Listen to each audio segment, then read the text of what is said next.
सो आज हम लोग करेंगे O captain my captain. The name of the poem is O captain my captain. So this is actually an elegy and mourning poem जिसको कहते हैं. Allergy किसको बोलते हैं? जिसमें किसी के बारे में जब पोएट लिखता है जो किसी डेड पर्सन के बारे में, जब वो बहुत दुख प्रकट करता है तो उसको हम एलर्जी बोलते हैं, mourning poem. And it was written to honour Abraham Lincoln, the 16th president of United States of America. So Abraham Lincoln कौन थे? 16th प्रेसिडेंट थे यूनाइटेड स्टेट्स ऑफ अमेरिका के. और उनके बारे में ये पोएम लिखा गया है.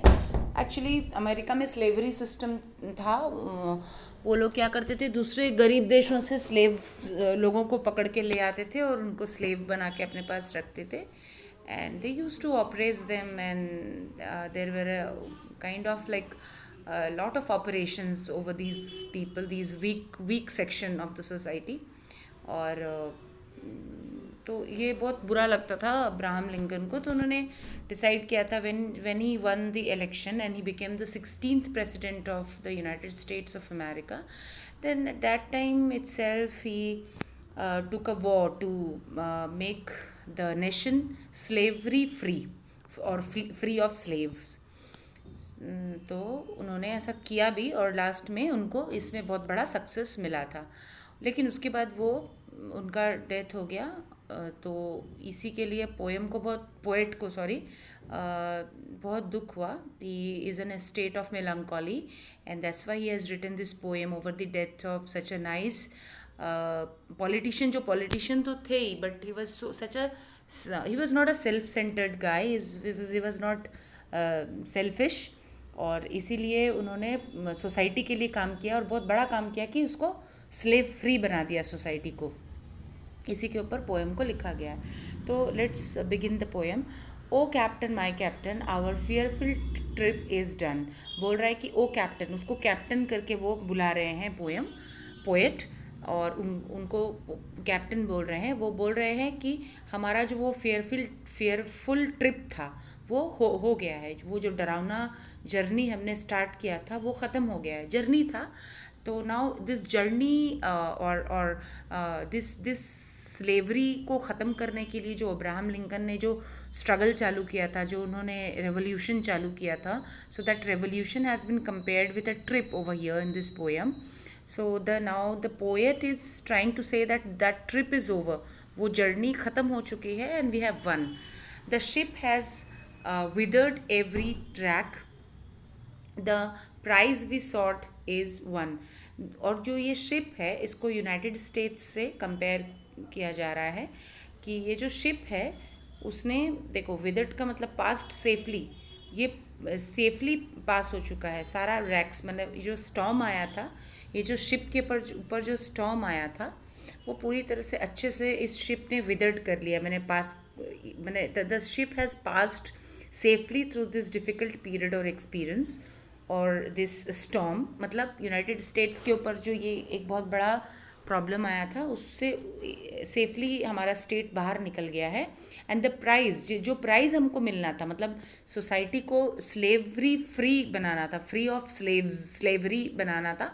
सो this prize we have already won. तो द पॉट इज़ नियर, मैंने पॉट हमारा जो डेस्टिनेशन है वो नियर है. The bells I hear the people all exulting. और जो बेल्स बज रहे हैं मतलब बड़ा बड़ा घंटा बज रहा है हमारे मैंने जब कोई विक्ट्री होती है, कोई विक्टोरियस होता है, तो in order to honour that person और in order to honour the victory we blow trumpets, right. हम लोग ट्रम्पेट्स ब्लो करते हैं. कब जब कोई राजा आता है तो हम लोग ट्रम्पेट्स ब्लो करते हैं. तो वो बोल रहा है कि देखो हम लोग इतनी बड़ी जीत के बाद घंटे बज रहे हैं, बेल्स बज रहे हैं और लोग कितने एक्साइटेड हैं, जो कि शोर पे खड़े, मतलब at the bank of the sea वो लोग खड़े हुए हैं, हमारा प्रतीक्षा कर रहे हैं, हमको मतलब हमको वो लोग वेलकम करने के लिए, हमारे लिए चेयर करने के लिए. तो वो बोल रहा है while follow eyes the steady keel the vessel grim and daring. तो वो बोलते हैं, पोएट बोलते हैं, तो यहाँ पे बोल रहा है कि while follow eyes the steady keel the vessel grim and daring. वो बोल रहे हैं कि जैसे लोग ये स्टीडी कील को देख रहे हैं, मतलब ये जो कील किसको बोलते हैं, शीप के बीचों बीच कोई कील लगा होता है जिसके ऊपर the whole structure of the ship is based, so that keel is so steady, मतलब इतना शांत है, ठीक है। मतलब एक्चुअली ये जो वेसल है that has been compared with United states, मैंने उस प्लेस को, इस रीजन के साथ इसको कंपेयर किया गया है। तो let's talk about United states in place of this vessel, because vessel is just a representation of the state. तो वो बोल रहा है कि इस स्टीडी कील को देखिए, मतलब अब जो हमारा जो देश है, हमारा जो रीजन है, वो कितना शांत दिख रहा है। जैसे ये स्टीडी कील कितना शांत दिख रहा है, स्टीडी दिख रहा है, उसी तरह से ये देश हमारा जो है वो कितना शांत दिख रहा है। The vessel grim and daring, लेकिन उस जैसे वेसल थोड़ा सा ग्रीम, मतलब थोड़ा सा सीरियस भी दिख रहा है, थोड़ा स्ट्रॉन्ग, थोड़ा सीरियस दिख रहा है, थोड़ा सा उखड़ा उखड़ा सा दिख रहा है, और इसकी हिम्मत देखिए, इसकी ताकत देखिए, फिर भी ये कितना शांत होके खड़ा है। जैसे कि ये जैसे मान लो कि एक वेसल है, एक शीप है जो स्टॉर्म से निकल के आया है, जो इतने सारे स्ट्रगल के बाद it has come to the shore safely, so obviously it has a lot of difficulties also while crossing the storm. तो उन डिफ़िकल्टीज़ से लड़ने के समय उसमें कुछ प्रॉब्लम्स भी आए होंगे, उसका कहीं कुछ टूटा फूटा भी होगा, तो वो थोड़ा सा जो वेसल है वो थोड़ा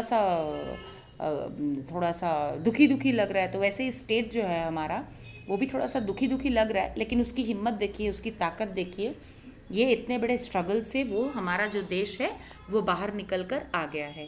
but O heart heart heart, O the bleeding drops of red, where on the deck my captain lies fallen cold and dead.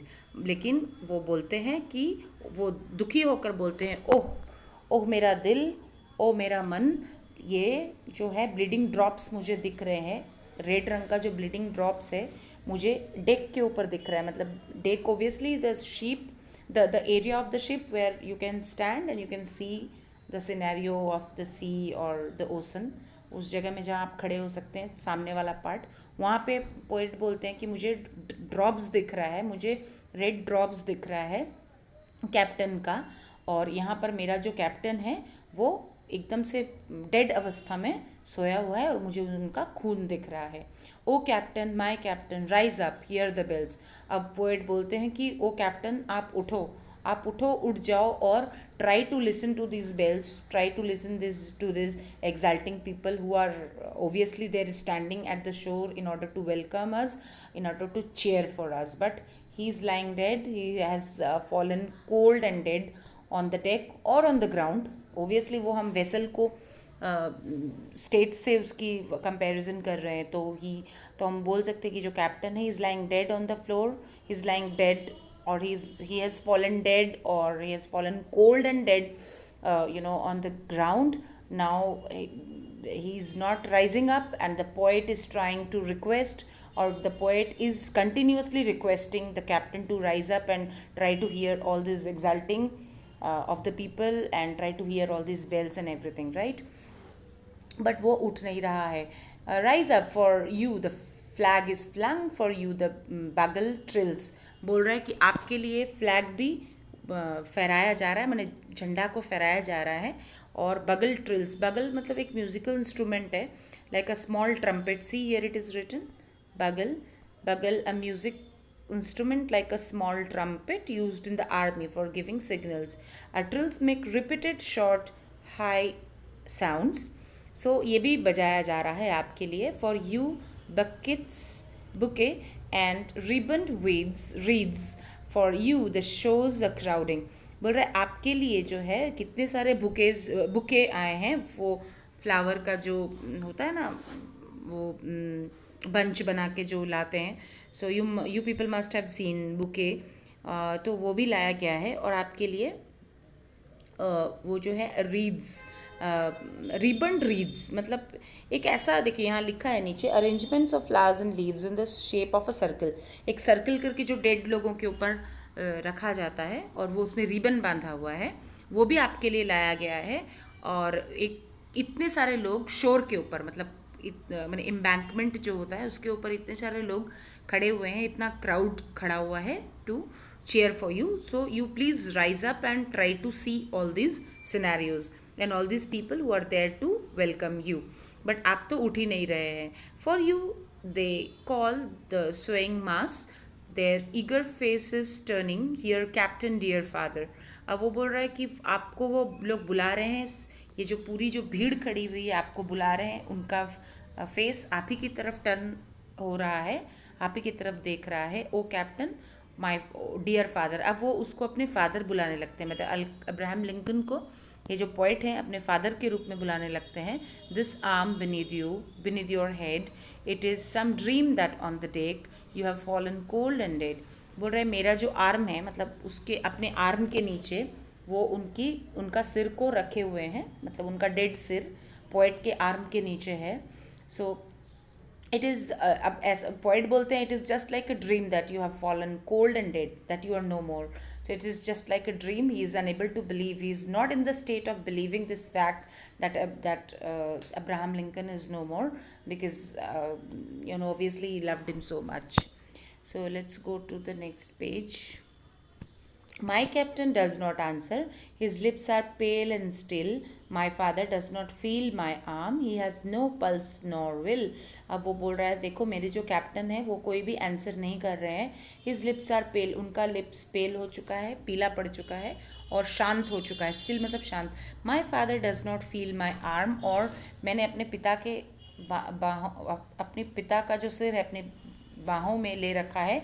And my father is unable to feel that because he is no more. He has no pulse nor will. वो सोच भी नहीं सकते, उनकी सोचने समझने की जो शक्ति है वो ख़त्म हो चुकी है, obviously because he is no more, he is dead. So he has no pulse. So obviously he is not able to feel anything. He is not able to feel the warmth of his arms or the arms of the poet. The ship is anchored safe and sound, its voyage closed and what it is written, closed and done. So I'm unable to see it properly. Anyways, so the ship is anchored safe and sound. अब जो बोल रहे हैं कि ship को जो है anchored कर दिया गया है, उसके जो अब शिप जो है वो अपने एम्बैंकमेंट में आ चुकी है, अपने शोर के पास आ चुकी है, तट के पास आ चुकी है इन हिंदी. अब उसको एंकर कर दिया गया, मैंने शिप को बांध दिया गया है एंड ये पूरी तरह से सेफ़ है. मतलब United States of America now it is in the safe hand. There is no slavery, there is no such vices in the society like slavery. Slavery एक वाइसेस ही है, एक बुराई है. Now this slavery is not there और United States of America is in the safe hands. So आप फिर भी आप उठ नहीं रहे हो. It's voyage closed. अभी इसका जो जर्नी था, वॉयज मतलब होता है जर्नी, शिप का जर्नी को वॉयज बोलते हैं. तो वो पूरी तरह से क्लोज हो चुका है, डन हो चुका है. If it is done, I am not sure about this word, not able to see it properly. So closed and done. From fearful trip the victor ship comes in with object won. बोल रहा है कि fearful, इस fearful trip से, मतलब ये जो डरावना ट्रिप था इतने दिन से जो हमारी कंट्री इसको झेल रही थी, अब ये जो विक्टरशिप मतलब विक्टोरियस कंट्री, ये जो विक्टोरियस कंट्री है अब ये पूरी तरह से कम्स इन, सामने आ चुकी है और अपना ऑब्जेक्ट के साथ, अपना जो इसका पर्पस था, जो उद्देश्य था, उसने इसको जीत लिया है. Exult O shores and ring O bells, but I with mournful tread walk the deck, my captain lies fallen cold and dead. ये शोर के ऊपर जो है, तटों के ऊपर इतने सारे लोग खड़े हैं. They are exulting because they are so happy because now the society in which they are living, it is free from that vice which was obviously which has been और which had been making a lot of vices in the society. और बहुत बुराई मचा के रखा था society के अंदर और ये लोगों को बहुत ज़्यादा तंग कर रहा था. ओबियसली स्लेवरी, मैंने एक पिक्चर देखा था 12 Years a Slave, तो उस मूवी को देख सकते हो. उस मूवी में दिखाया गया था कि कितना बड़ा वाइस था ये सोसाइटी का, लोगों को स्लेव बना बना के रखा जाता था, and there were a lot of operations over these peoples, इतना ज़्यादा उनके ऊपर अत्याचार किया जाता था that you if you watch that movie then you will start crying. So now the people are so happy, they're extremely happy, they're exulting because their society is now free from these vices which had been there for decades, for so many years. तो अब वो नहीं है, इसलिए वो बहुत खुश हो रहे हैं और वो बाजा बजा रहे हैं, बेल बजा रहे हैं. बट आई विथ मॉर्नफुल ट्रेड, लेकिन पोइट बोलता है, जो वॉल्ट विटमैन है, वो पोएट का नाम है, ये बोल रहे हैं कि लेकिन मैं बहुत ही दुखी मन से ट्रेड कर रहा हूँ. ट्रेड मतलब चलना होता है, भारी भारी कदमों से चलने को ट्रेड बोलते हैं. बहुत दुखी होकर वो चल रहा है. Walk the deck my captain lies, और उस डेक पे वो चल रहा है. एक्चुअली वो ग्राउंड पे चल रहा है, but deck has been compared with the ground and the whole vessel has been compared with the country. And the deck जहाँ पे खड़े हो सकते हो, चल सकते हो, so that place has been compared with the ground. So obviously the poet is walking on the ground and with or he's trading on the over the ground, because वो बहुत भारी मन से चल रहा है, इसलिए इसको ट्रेड बोला गया है. Walk the deck my captain lies fallen cold and dead, जहाँ उसके जो कैप्टन है वो सोए हुए हैं, वो फॉलन कोल्ड और डेड, वो वहाँ पे मर के पड़े हुए हैं, वहाँ पे वो बहुत भारी कदमों से चल रहा है. ठीक है. So if you like my ways of teaching, my ways of explanation, so please like and subscribe to my channel, like my videos, and also share my videos with your friends so that they could also have good knowledge of these kinds of poems, prose and everything. So आज के लिए इतना. हम लोग next video में कुछ नया पढ़ेंगे, स्टोरी पढ़ेंगे या पोएम पढ़ेंगे, वट एवर. सो आप लोग को अगर पोएम अच्छा लगे, मेरा एक्सप्लेनेशन अच्छा लगे, तो प्लीज़ लाइक और सब्सक्राइब ज़रूर करिएगा. Okay, till then, bye bye.